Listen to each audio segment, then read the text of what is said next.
Guys, welcome back to my channel. আমি অঙ্কিতা চলে এসেছি তোমাদের জন্য নতুন একটা ভ্লগ নিয়ে। আমি আর মা 20 তারিখে গিয়েছিলাম কোকরাঝাড়, ওখানে আমার মামার বাড়ি। তো যাওয়ার সময় রাস্তায় ভাবলাম একটু কিছু ভ্লগ করে নেই, তাই টোটোর মধ্যেই আমি ভ্লগটা শুরু করি। আর খুবই ওখানে আওয়াজ হচ্ছিল, তাই ভয়েস ওভার দিতে হচ্ছে। আর এত সকাল সকাল না, এখন বেশ ভালোই ঠান্ডা পড়ে যায়। আমাদের ট্রেন ছিল 8টা 15-তে। আমরা বাড়ির থেকে ওই 7:45 নাগাদ বেরিয়ে যাই। তারপর গিয়েই আমি টিকিট কাটতে চলে যাই। টিকিট কাটা হয়ে গেছে, এখন ট্রেনের জন্য ওয়েট করছিলাম আমরা। ট্রেন বেশি লেট ছিল না, 5-10 মিনিট লেট ছিল। তারপর ট্রেন আসলো। ট্রেনে খুবই ভিড় ছিল। আমি আর আমার সিট পেয়ে গেছিলাম, কিন্তু প্রচণ্ড ভিড় ছিল।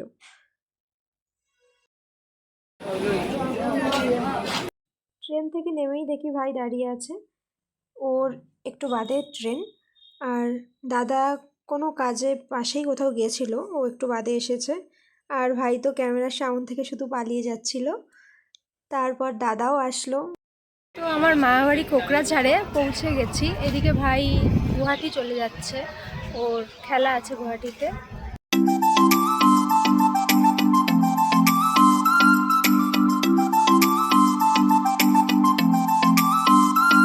কিছুক্ষণ বসে থাকলাম, এখন ভাইয়ের ট্রেন আসবে। তো ও ওই দিকটাতে গেলে সুবিধা হবে উঠতে, এই কারণে ও ওই দিকেই যাবে।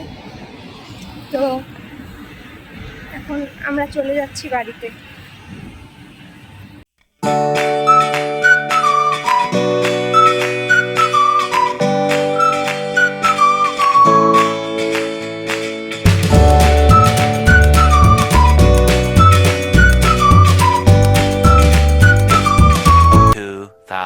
Years later. এখন সন্ধ্যা হয়ে গেছে, 8:30 বাজে। আমি এসে আর কিছুই দেখাতে পারিনি তোমাদের। স্নান করে খেয়ে ঘুমিয়ে পড়েছিলাম অনেকক্ষণের জন্য। তো তারপর ঘুম থেকে উঠে একটু, আর কি করব, কিছুই দেখানোর মতো কিছু করিনি। তো এখন বোন আছে এখানে, তারপর দিদি, আমরা সবাই একসাথে গল্প করছিলাম। তো অনেকদিন পর দেখা, এটুকুই। এরপর ও বলছে আমাকে এখন সাজিয়ে দেবে। আমার আর ইচ্ছাও করছে না কিছু। দেখি, তোমরা দেখো কেমন সাজায় আমাকে।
তারপর ও আমার চুল দিয়ে এক্সপেরিমেন্ট করা শুরু করে আর বলে ও আমাকে একটা শাড়ি পরাবে আর চুলটাও ঠিক করিয়ে দেবে, কিন্তু সেটা আর হলো না, কারণ এক দাদু আসে আমার। তারপর আমরা ওখান থেকে চলে যাই, আর ও যেটা চেয়েছিল সেটা ইনকমপ্লিটই থেকে গেল। নেক্সট টাইম মেবি পারবে। আর তোমাদের ও সাজানো কেমন লাগলো সেটা অবশ্যই জানিও কমেন্টে। পরের দিন সকাল হয়ে গেছে আর আমরা এসেছিলাম মামার দোকানে। এখান থেকে আমরা কিছু মিষ্টি টিষ্টি নিয়েছিলাম। আমি, মা আর মামি যাচ্ছিলাম বজরংবলীর মন্দিরে, যেটা মামাবাড়ির থেকে অনেকটাই কাছে ছিল। আর আমি এখনও অবধি ওই মন্দিরে যাইনি। সবসময় স্টেশন থেকে আসার পথে বা বাজার থেকে আসার পথে দেখি, কিন্তু কখনো যাওয়া হয় না। এই কারণেই মাকে বললাম চলো এবার যখন মঙ্গলবারের দিন আছি তাহলে একটু সকালে গিয়ে পুজোটা দিয়েই আসি। তারপর আমরা চলে যাই পুজো দিতে। আসামের ওয়েদার, এনভায়রনমেন্ট সবটাই কিন্তু খুবই সুন্দর। ছোট থেকেই আমার আসাম খুবই পছন্দের জায়গা। তো কালকে আর ব্লগটা কন্টিনিউ করতে পারিনি। এখন আমরা মন্দিরে যাচ্ছি, বজরংবলীর মন্দিরে পুজো দিতে। তো আমি যাচ্ছি, মা যাচ্ছে, মামি যাচ্ছে। তো এখানে কাছেই মন্দিরটা, ওখানে গিয়ে দেখি যতটা পারবো দেখাবো। মন্দিরে পৌঁছেই মা আর মামি প্রদীপ, মোম, ধূপকাঠি এসব নিতে চলে যায়, আর আমি একটু মন্দিরটারই ভিডিও করে নিচ্ছিলাম। আর সবাই তাকে দেখছিল বারবার, আর আমিও এই প্ল্যাটফর্মে একদমই নতুন, সেইভাবে হ্যাবিচুয়েটেড না এখনও হতে পারিনি আর কি। চেষ্টা তো করছি তোমাদেরকে যতটা পারো দেখাবো, কিন্তু তা সত্ত্বেও সবখানে গিয়ে সব রকম ভিডিও বা ভয়েস ওভারেই বেশি কথা বলতে হয়। সবার সামনে কথা বলতে এখনও একটু হেজিটেট ফিল হয়।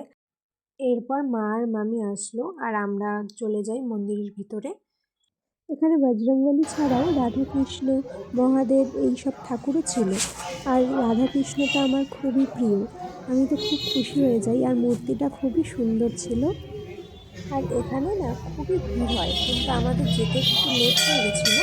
ইচ্ছা করেই গেছিলাম লেট করে, সেই কারণে অতটা ভিড়ের মধ্যে পড়তে হয়নি আমাদের। আমরা ভালোভাবে পুজোটা দিতে পারি। কিন্তু এমনিতে সকালের দিকে প্রচণ্ডই ভিড় হয়। আমাদের যেতে যেতে 11টা বেজে গিয়েছিলো, তাই ভিড়টা একটু কম ছিল এই সময়। তারপর আমরা বেরিয়ে এখানে আমাদের ধূপকাঠি, তারপর ঘিয়ের প্রদীপ এসব জ্বালিয়ে বাড়িতে চলে যাই।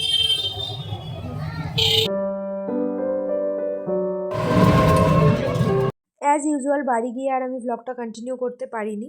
আসলে আমার দিদার শরীর খারাপ ছিল, এই কারণেই দেখতে গিয়েছিলাম।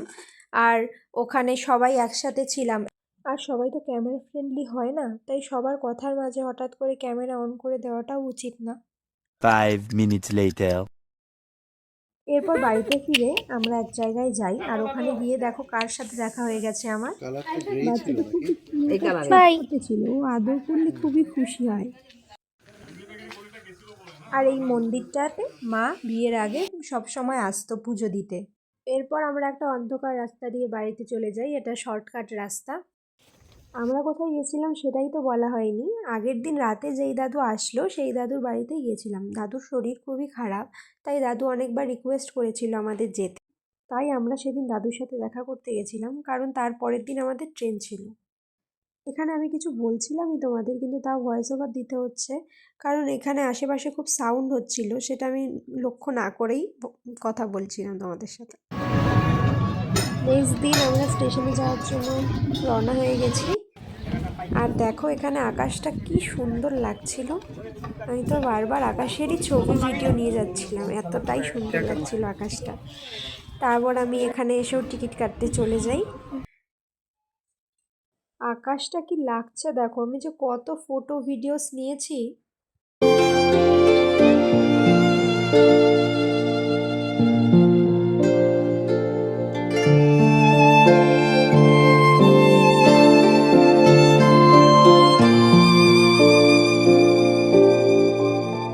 বাড়িতে চলে এসেছি, ভিডিওটা আর এন্ড করা হয়নি। আমার ভিডিও থেকে তোমাদের যদি কিছু ভালো লেগে থাকে ভিডিওটা লাইক করে দিও, শেয়ার করে দিও, অ্যান্ড সাবস্ক্রাইব করে দিও আমার চ্যানেল। দেখা হচ্ছে নেক্সট ব্লগে।